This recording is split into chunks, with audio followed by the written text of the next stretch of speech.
తాకట్లో ఉన్న మీ బంగారాన్ని విడిపించి ఆ రోజు ఆన్లైన్ రేటుకి కొంటాం. Sharma gold company. Breaking news చూస్తున్నాం. తిరుపతి జిల్లా 4 మరణాల్లో సంచలన విషయాలు ప్రస్తుతం బయటకు వస్తున్నాయి. మహిళా పురుషుడి మృతదేహాలకు శవ పరీక్ష పూర్తయింది. ఆత్మహత్యలు కాదు, హత్యలుగా ఫోరెన్సిక్ నిర్ధారించింది. పురుషుడు తంజావూరుకు చెందిన కలై సెల్వన్, మహిళ మృతదేహం జయమాలినిగా గుర్తించారు. కువైట్లో ఉంటున్న జయమాలిని భర్త వెంకటేశం గత జూన్లో ఇండియాకు వచ్చినట్టుగా తెలుస్తోంది. ఘటనా స్థలిలో 3 మద్యం బాటిల్స్ కనిపించాయి. మహిళ మృతదేహం చేతులకు ప్లాస్టర్ కూడా ఉంది. అలాగే నోట్లో గుడ్డలు కుక్కినట్టు ఆనవాళ్లు కూడా కనిపిస్తున్నాయి. తిరుపతి జిల్లా పాకాల మండలం అటవీ ప్రాంతంలో 4 మృతదేహాలకు సంబంధించిన హిస్టరీ ఇంకా వీడలేదు. ఈ కేసులో కొన్ని సంచలనమైనటువంటి వార్తలు ఇప్పుడు బయటకు వస్తున్నాయి. మహిళా పురుషుడి మృతదేహాలకు సోమవారం అక్కడే శవ పరీక్ష పూర్తి చేశారు. అయితే మృతదేహాల పోస్టుమార్టం సందర్భంగా అవి హత్యలుగా ఫోరెన్సిక్ నిపుణులు నిర్ధారించారు. నిన్నటి వరకు అక్కడ సూసైడ్ చేసుకున్నారేమో అనుకున్నారు, కానీ ఇప్పుడు వాస్తవాలు వెలుగులోకి వస్తున్నాయి. అవి హత్యలుగా చెప్తున్నారు. ఎలా అంటే నోటిలో గ్లౌజులు గుడ్డలు కుక్కి నోటికి ప్లాస్టర్ వేసినట్లుగా కూడా అందులో తేలింది. పురుషుడి మృతదేహం తమిళనాడులోని తంజావూరుకి చెందిన కలై సెల్వన్ కాగా మహిళ జయమాలినిగా భావిస్తున్నారు. పిల్లల విషయంలో కూడా ఏం జరిగిందనేది ఇంకా తేలాల్సి ఉంది. ఈరోజు అక్కడ పూడ్చిపెట్టి ఆనవాళ్లు కనిపిస్తున్నాయి. అక్కడ పిల్లల మృతదేహాలని బయటకు తీసి పోస్టుమార్టం నిర్వహించే అవకాశం ఉంది. జయమాలిని భర్త వెంకటేశం కువైట్లో ఉంటూ గత జూన్లో ఇండియాకు వచ్చాడు. ఆత్మహత్యలు కాదు, హత్యలను తేలడంతో ఎవరు చేశారు, ఎందుకు చేశారన్న దానికి సంబంధించి మిస్టరీ ఇంకా వేడలేదు. దీనికి సంబంధించి ఇంకా లోతుగా ఇన్వెస్టిగేషన్ జరుగుతోంది.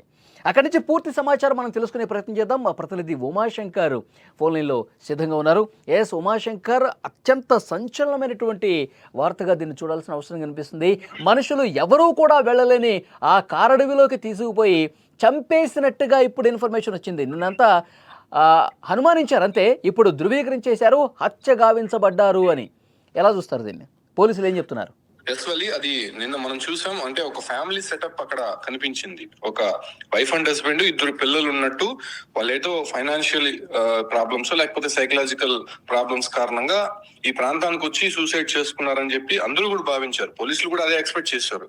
బట్ అక్కడ నిన్న పోస్ట్ మార్టం చేసిన తర్వాత అక్కడ ఒక పురుషుడు, ఒక మహిళ బాడీతో పాటు 2 ఆడపిల్లల బాడీలు ఉన్నట్టు ఇవాళ గుర్తించారు. అయితే నిన్న వాళ్ళిద్దరికి పోస్ట్ మార్టం చేసినటువంటి నేపథ్యంలోనే కొన్ని సంచలనమైనటువంటి విషయాలు ఫోరెన్సిక్ అధికారులు గుర్తించారు.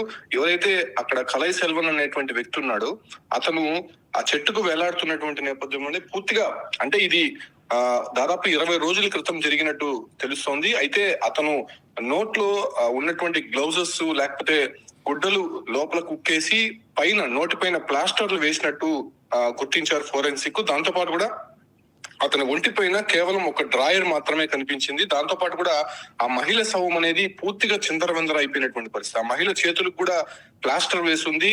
దాంతో పాటు కూడా అక్కడ మద్యం సీసాలు కనిపించాయి. దాంతో పాటు కూడా కొన్ని ఆనవాళ్ళు అక్కడ గుర్తించారు. సో దీంతో ఆ ఫోరెన్సిక్ వాళ్ళైతే కన్ఫర్మ్ చేశారు, ఇది ఖచ్చితంగా మర్డర్ జరిగినటువంటి సీన్ గా వాళ్ళైతే ఐడెంటిఫై చేశారు. సో ఆ దశగా పోలీసులు అయితే ఇన్వెస్టిగేషన్ అయితే చేశారు. మనం చూసాం, కలై సెల్వన్ కి సంబంధించి తమిళనాడు రాష్ట్రం తంజావూరులో ఒక ప్రిస్క్రిప్షన్ దొరికింది. క్రిష్ హాస్పిటల్ అనేటువంటి ఒక ప్రిస్క్రిప్షన్ ద్వారా వాళ్ళు ఇన్వెస్టిగేషన్ అయితే చేశారు. అక్కడికి ఒక టీం కూడా ఇప్పుడు వెళ్ళినటువంటి పరిస్థితి. సో ఆ ఒక్క ప్రాంతానికి డీటెయిల్స్ కోసం కాంటాక్ట్ అయ్యారు. దీంతో కొన్ని విషయాలు అయితే బయటకు వచ్చాయి. ఈ ఒక మహిళ ఎవరైతే ఉన్నారో ఆమె పేరు జయమాలినిగా తెలుస్తోంది. ఆమెకి 2 ఆడపిల్లలుగా తెలుస్తోంది. అయితే ఈమె భర్త వెంకటేశం కువైట్ లో అతను ఉంటున్నాడు. గత జూలైలో ఆయన ఇండియాకు వచ్చాడు. ఇండియాకు వచ్చిన తర్వాత అప్పటికే పిల్లలు, తన భార్య కనిపించట్లేదని తంజావూరు పోలీస్ స్టేషన్ లో ఫిర్యాదు చేశాడు. సో వాళ్ళు కేసు అయితే నమోదు చేశారు, కానీ అప్పటి నుంచి కూడా కొంత ఎంక్వైరీ చేస్తున్నారు. ఎక్కడైనా మిస్సింగ్ కేసులు ఉన్నాయని దానిపైన కూడా లైట్ తీసుకున్నారు. సో దీంతో ప్రస్తుతం దాదాపు జూలై అంటే 2 నెలల తర్వాత వీళ్ళందరూ కూడా ఇక్కడ శవాలై కనిపించడము, దాంతో ఇప్పుడు భర్తకి ఫిర్యాదు ఇంటిమేషన్ ఇవ్వడంతో అతను కూడా ప్రస్తుతం తిరుపతికి వస్తున్నటువంటి పరిస్థితి. అయితే ఈ పోలీసుల అనుమానం అంతా కూడా అసలు కలై సెల్వన్ కి ఈ ఒక్క జయమాలిని వాళ్ళ కుటుంబ సభ్యులకు ఉన్నటువంటి సంబంధం ఏంటి అనే దానిపైన కూడా ఇప్పుడు పోలీసులు ఇన్వెస్టిగేషన్ అయితే జరుగుతోంది. ఇది ఒక రకంగా పరువు హత్య, లేకపోతే ఇంట్లో కొంత ఆర్థిక వ్యవహారాలకు సంబంధించి అంటే ఆస్తి తగాదాలకు సంబంధించిన మర్డర్ అనే విషయాలపైన కూడా లోతైనటువంటి దర్యాప్తు జరుగుతోంది. దాంతో పాటు కూడా భర్త మీద పూర్తిగా అనుమానం రేకెత్తిస్తోంది. ఎందుకంటే వెంకటేష్ జూలైలో వచ్చాడు. జూలై నుంచి ఇప్పటి వరకు భార్య పిల్లలు కనిపించలేదు. ఒక్కసారిగా ఇప్పుడు శవాలై కనిపించారు. దాంతో పాటు కలై సెల్వన్ ఎవరు? సో వీళ్ళు అందరిపైన కూడా అనుమానం ఉన్నటువంటి నేపథ్యంలోనే వెంకటేష్ కూడా ఇతను పోలీసులు కంప్లైంట్ ఇచ్చింది కూడా జూలైలోనేనా? ఎస్, అతను ఇండియాకు వచ్చిన తర్వాత తన భార్య బిడ్డలు ఇంట్లో లేనటువంటి కారణంగా కంప్లైంట్ ఇచ్చానని చెప్పి అతను చెప్తున్నాడు. బట్ అది వాస్తవంగా ఏం జరిగిందో తెలీదు. అసలు వెంకటేష్ పైన ఇప్పుడు పూర్తిగా అనుమానం అయితే రేకెత్తిస్తోంది. అతనే ఏదైనా చేసి ఇక్కడ తీసుకొని వచ్చి ఎవరు కనుగొన్నటువంటి ప్లేస్ లో, అంటే మనం చూసాం నిన్న నేషనల్ హైవే నుంచి దాదాపు 3 కిలోమీటర్లకి దట్టమైనటువంటి అటవీ ప్రాంతం లోపలికి వెళ్ళాలి. అక్కడికి వెళ్ళి చంపారా లేకపోతే ముందుగానే వాళ్ళని హత్య చేసి ఆ ప్రాంతానికి తీసుకువెళ్లారా అనే దానిపైన ఇప్పుడు ఇన్వెస్టిగేషన్ అయితే చేయాల్సి ఉంది. ఒకవేళ అక్కడికి వెళ్లి చంపుంటే వీళ్ళని అక్కడికి అంటే నరక మార్గం ద్వారా తీసుకువెళ్ళి ఉండాలి.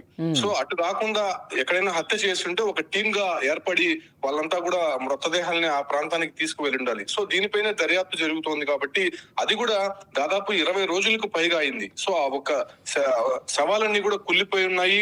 దాదాపు అక్కడ ఆనవాళ్ళు కూడా కొన్ని కనిపించినటువంటి పరిస్థితి. సో అటువంటి సిచ్యువేషన్ లో పోలీసులు ఆ ప్రాంతానికి వెళ్లి దాన్ని క్లూస్ కూడా సేకరించడానికి కొంత కష్టతరంగా మారింది. బట్ అక్కడ ఆ బాడీలో ఉన్నటువంటి కొన్ని ఆధారాలు బేస్ చేసుకుని అది మర్డర్ గా ధృవీకరించారు. సో ప్రస్తుతం ఆ 2 మృతదేహాలకైతే పోస్ట్ మార్టం నిన్న అక్కడే పూర్తి చేసి ఖననం చేశారు. అయితే ఇవాళ ఆ 2 చిన్నపిల్లలు ఆడపిల్లలు పూడ్చిపెట్టినటువంటి ప్రదేశంలో ఇవాళ తవ్వే అవకాశం ఉంది. నిన్న రాత్రి సమయం పట్టింది కాబట్టి ఆ టీం కి వెళ్ళడానికి కొంత కష్టతరంగా మారుతోంది. ముఖ్యంగా ఆ ఒక బాడీస్ అన్ని కూడా బయటికి తీయాలంటే ఒక ప్రొసీజర్ ఉంటుంది.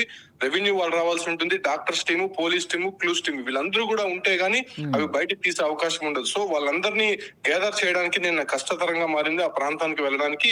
సో ఇవాళ ఉదయం మళ్ళీ అక్కడికి చేరుకున్నారు. మరి కొద్దిసేపట్లోనే అవి బయటకు తీసే అవకాశం అయితే కనిపిస్తోంది. అయితే ప్రస్తుతం తంజావూరు పోలీస్ స్టేషన్ కి వీళ్ళు ఫిర్యాదు చేశారు కాబట్టి భర్తను అదుపులోకి తీసుకొని విచారిస్తున్నారు. ఇక్కడ నుంచి పాకాల పోలీసులు కూడా ఒక టీం అక్కడికి వెళ్ళినట్టయితే తెలుస్తుంది. ఎందుకంటే నిన్నటి వరకు ఆత్మహత్య అనుకున్నారు. ఆత్మహత్య అనుకుంటే అక్కడే సేఫ్ గా వాళ్ళ కుటుంబ సభ్యులకి ఇన్ఫర్మేషన్ ఇచ్చి పోస్ట్ మార్టం చేసి పంపిద్దాం అనుకున్నారు. కానీ అక్కడ సీన్ ఆఫ్ అఫెన్స్ చూస్తే కంప్లీట్ గా అది మర్డర్ గా తెలుస్తోంది కాబట్టి సో ఇంకా పోలీసులకి మరో ఛాలెంజ్ అయితే ఏర్పడిందని చెప్పుకోవచ్చు. దీన్ని బేస్ చేసుకుని ఎలా ఇన్వెస్టిగేషన్ చేయబోతున్నారు? భర్తే ఇవన్నీ చేశాడా లేకపోతే మరెవరైనా చేశారా? ఉమాశంకర్, తంజావూరులో వీళ్ళ కుటుంబ సభ్యులకు, వీళ్ళ బంధువులు, వీళ్ళకి సంబంధించిన డీటెయిల్స్ తెలుస్తా ఉన్నాయా?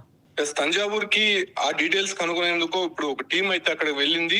సో వెళ్ళిన తర్వాత అక్కడ కంప్లీట్ డీటెయిల్స్ తెలిసే అవకాశం ఉంది. ఎందుకంటే అసలు ఏపీ తమిళనాడుకి సంబంధించి తంజావూరు చాలా దూరపోయినటువంటి ప్రాంతం. ఆ ప్రాంతం నుంచి ఈ ప్రాంతం ఎందుకు ఎంచుకున్నారని దానిపైన కూడా కొంత సందిగ్ధత నెలకొంది. దాంతో పాటు కూడా ఇక్కడ ఉన్నటువంటి పోలీసులకు అక్కడ ఉన్నటువంటి పోలీసులకి కొంత కమ్యూనికేషన్ గ్యాప్ అనేది నిన్నటి నుంచి ఏర్పడింది. వాళ్ళు అక్కడ ఇన్వెస్టిగేషన్ చేయడంలో నిన్న నెగ్లెక్ట్ చేసినటువంటి నేపథ్యంలోనే ఇవాళ ఒక టీం ఇక్కడ నుంచి వెళ్ళింది కాబట్టి కంప్లీట్ డీటెయిల్స్ అయితే తెలిసే అవకాశం ఉంది. భర్త కూడా అక్కడ పోలీసులు అదుపులో ఉన్నారు కాబట్టి ఆయన ఇచ్చేటువంటి ఇన్ఫర్మేషన్ ఏంటి, అసలు ఈ కలై సెల్వానికి అదే రకంగానే వెంకటేష్ కుటుంబానికి సంబంధం ఏంటనే దానిపైన కూడా క్లారిటీ వచ్చే అవకాశం ఉంది. వాళ్ళు ఓకే ఉమాశంకర్, అది తిరుపతిలో ఈ 4 హత్యలకు సంబంధించి పూర్తి స్థాయిలో ఇన్వెస్టిగేషన్ జరుగుతుంది. నిన్నటి వరకు ఆత్మహత్యలుగా భావించారు, కానీ ఇప్పుడు శవ పరీక్ష పూర్తయినటువంటి సమయంలో అధికారులు కూడా ఒక క్లారిటీకి వచ్చేసారు. ఇవి హత్యలుగా చెప్తున్నటువంటి పరిస్థితి కనిపిస్తుంది. ఇంకా ఇన్వెస్టిగేషన్ లోతుగా జరుగుతుంది. తంజావూరుకు కూడా పోలీసు బృందాలు వెళ్ళి అక్కడ కూడా ఇన్వెస్టిగేట్ చేస్తూ ఉన్నారు. అయితే ఇక్కడ పురుషుడు, మహిళ వీళ్ళిద్దరూ భార్యాభర్తలు కాదు అని సమాచారం వస్తుంది. భర్త కువైట్లో ఉంటాడు, జూలైలో వచ్చాడు, మా కుటుంబం కనిపించట్లేదని చెప్పి అతను ఫిర్యాదు ఇచ్చినట్టుగా ఒక సమాచారం అయితే వస్తుంది. మరి ఈ కలై సెల్వానికి ఇక్కడ మహిళకి, 2 ఆడపిల్లలకి ఉన్నటువంటి సంబంధం ఏంటి, ఈ కుటుంబంతో అతనుకున్న రిలేషన్ ఏంటి, ఎందుకు ఇక్కడ వీళ్ళందరూ హత్య గావించబడ్డారు, ఇది ఒక మిస్టరీగా కనిపిస్తోంది. ఇంకా ఇన్వెస్టిగేషన్ లోతులకు వెళుతున్నారు పోలీసు అధికారులు. అటు కువైట్లో ఉన్నటువంటి భర్తకు సంబంధించి కూడా పూర్తి స్థాయి సమాచారం ఉంది. కొంతమంది భర్త మీద అనుమానం వ్యక్తం చేస్తూ ఉన్నారు.